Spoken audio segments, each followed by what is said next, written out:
जब मैं चाय के वहाँ फैक्ट्री में गया था जी हाँ। तो उन्होंने मुझे बताया कि जो मोटे दाने वाली चाय होती है वो बढ़िया चाय होती है, प्रीमियम चाय। आपका दिल्ली होगा, यूपी होगा, सीटीसी चलता है, गुजरात के अंदर दाना चलता है।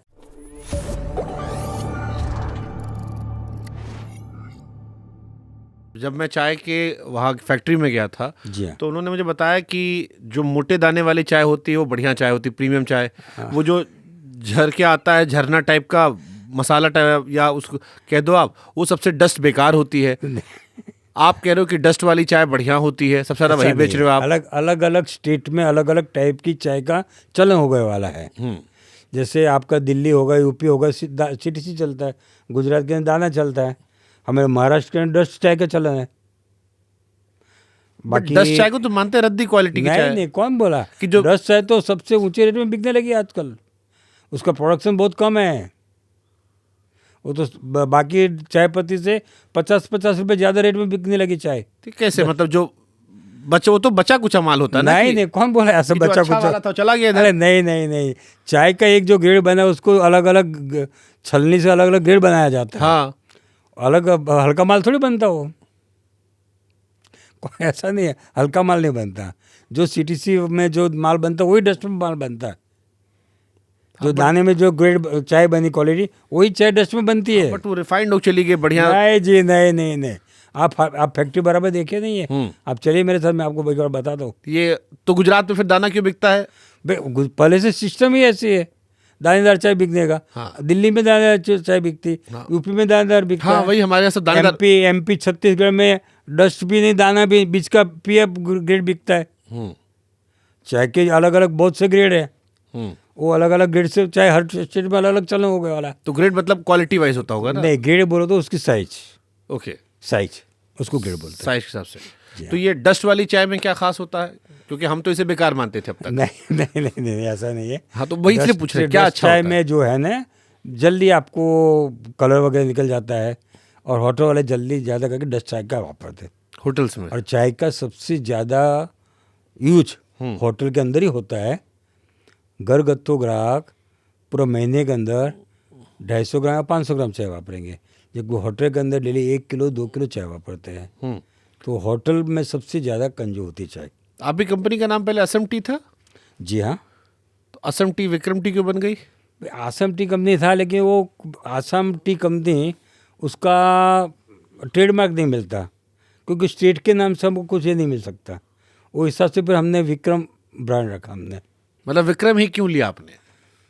उस समय टीवी के अंदर विक्रम और बेताब सीरियल आती थी। हाँ, विक्रम बेताल पीठ पलट कर था। जी हाँ, बहुत फेमस हो गया था। हाँ।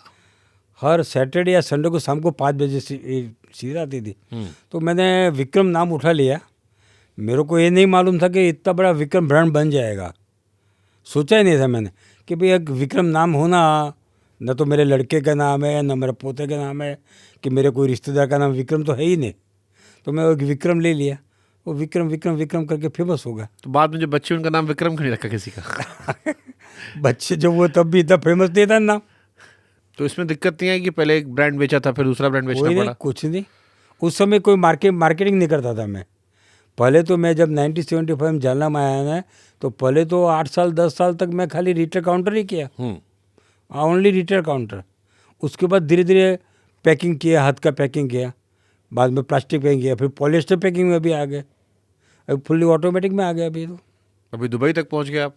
जी हाँ, अभी दुबई क्या, अभी तो हमको बताया ना आपको, हमको हर पूरे दुनिया में चाय फैलाना है।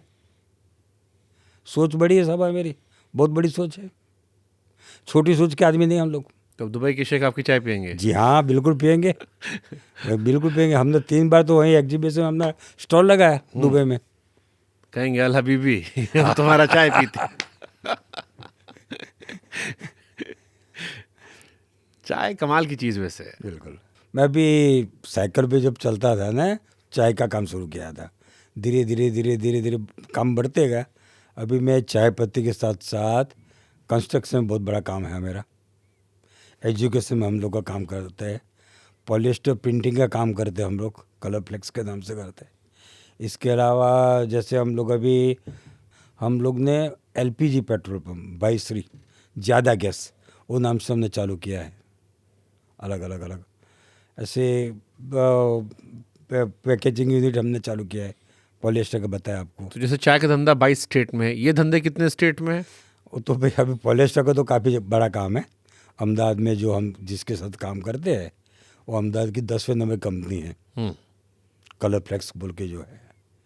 और औरंगाबाद में कंस्ट्रक्शन का काम है, पुणे में कंस्ट्रक्शन का काम है, जालना में कंस्ट्रक्शन का काम है, औरंगाबाद में स्कूल है, पुणे में कॉलेज वगैरह है हाँ मेरा।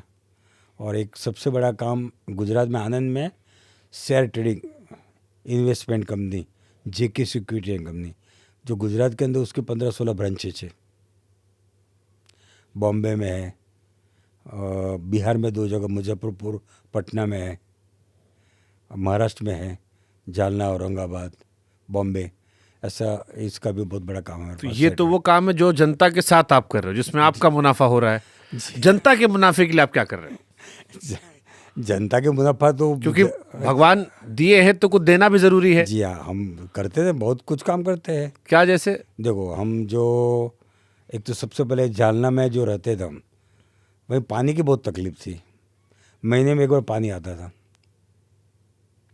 तो मैंने कुछ दोस्तों को इकट्ठा किए, पूरा एक ग्रुप बनाया, घानेवाड़ी जल संरक्षण मंच, जो एक तालाब का नाम है घानेवाड़ी, 12 किलोमीटर दूर जालना से। तो वहीं से पानी जालना सिटी में आता है, फिल्टर होकर घर घर जाता है। फिर उसमें 90 साल पहले वो तालाब बना था, लेकिन बरसात में आजू बाजू खेतों में से गाल आ जाती थी उसमें। तो जो तालाब 25-25 फुट गहरा था वो हार्डली 5-7 फुट रह गया, सब गाल जमा हो गए। तो हमने दोस्तों ने मिलकर काम चालू किया, हमने गाल निकालना काम चालू किया। अब वो एक तो गाल निकालना चालू किया, हिम्मत किए, अच्छा काम, पूरा गांव जुड़ गया। तो जब गांव जुड़ गया तो हमको बहुत ये हुआ कि भाई अच्छे काम में तो बहुत बेनिफिट है। तो और दुनिया भर के पहचान, सब मिनिस्टर आने लग गए। कौन सा मिनिस्टर नहीं आया वो हमको नहीं मालूम, जो हमको यानी कि डायरेक्ट स्टेज पे साथ में बैठाने लगे मिनिस्टर लोग। अच्छे अच्छे मिनिस्टर आने लग गए, सब पूरा हर एक पार्टी के लोग आने लग गए। तालाब का बहुत बड़ा काम किया, जो लास्ट 13-14 साल से काम चल रहा है तालाब का काम। उसके बाद गरीब बच्ची की शादी कराना, अभी तक हमने 2002 से चालू किया है, गरीब लड़कियों की शादी कराना। जालना एक ऐसा एरिया है कि जो खेड़े पाड़े में लोग गरीब है, वहीं दहेज की सिस्टम बहुत है। तो जिसको 2 या 3 लड़की है, उसको एक लड़की की शादी करने के लिए 5 एकड़ ज़मीन बेचना पड़ता है, गिरवी रखना पड़ता। तो जिसके 15 एकड़ ज़मीन 3 लड़की की शादी किया तो वो तो जीरो हो गया, फिर खाएगा क्या। फिर हमने जब जालना में सामूहिक मैरिज का पहले चालू किया तो मेरे को 6 महीने तक गांव गांव घूमना पड़ा, तब बड़ी मुश्किल से हमको 51 जुड़ पे बने। लेकिन उनको हमने ऐसा भव्य सामूहिक मैरिज किया और लड़की को पूरा घर बार दिया, हमने पूरा हर चीज़ दिया, मंगलसूत्र से लेके हर चीज़। उनके घर में अलमारी दिया, पलंग दिया, गद्दा दिया, उसको हर चीज़ दिया, घर के पूरे बर्तन दिया उसको एक पैसे खर्चा नहीं, ऐसा काम किया हमने। तो लोगों को दिख के आया। दूसरे साल हमने सामूहिक मैरिज डिक्लेयर किया, 1 महीने में फुल हो गया। पहले साल 6 महीना घूमना पड़ा, दूसरे साल 1 महीने में होगा, तीसरे साल जैसे हमने डिक्लेयर किया लाइन लग गई। अभी हम लोग हमको पूछने को आते कब है कब, लेकिन हमारा फिक्स है 31 के दिन हमको शादी करने के 51 की। अभी 51 की जगह 75 होने लगी, 70 होने लगी, ऐसा होने लगा।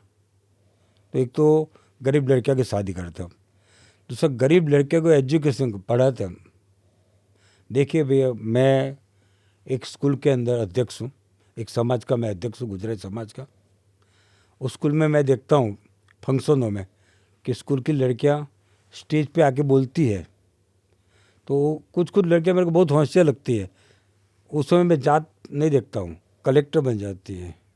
तब हमको हमारे पैसे की कीमत समझते कि भाई हमने जो किया है वो सही किया है, हमने जो कमाया है ना मेहनत करके सही कमाया हमने, ये हमारी पैसे की कीमत लगती है हमको।